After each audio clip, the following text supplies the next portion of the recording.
What I wish I knew about managing screen time as a parent, Barbie's new phone might be the answer. As I go on with this video, I would greatly appreciate it if you could like and subscribe to support my channel. In a world obsessed with screens, Barbie's making a bold move, introducing the Barbie phone, a basic pink device aimed at giving teens a much-needed break from their smartphones. No front camera, limited internet, and just one game. Sounds too simple? Well, that's the point. HMD, the manufacturer, believes this can help reduce the digital impact on young minds, but not everyone is convinced. Critics say teaching healthy tech habits is more effective than just limiting features.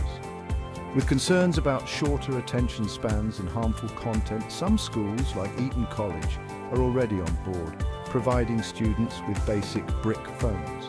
So while the Barbie phone offers a less connected experience, its high price and potential as a must-have item raise questions.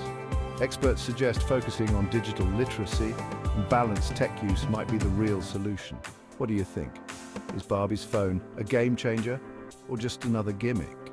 Remember to keep your finger on the pulse for our next video escapade. Thank you for tuning in, and I'd love to hear your feedback in the comments section. Remember to show love by hitting the like button and subscribing for more content.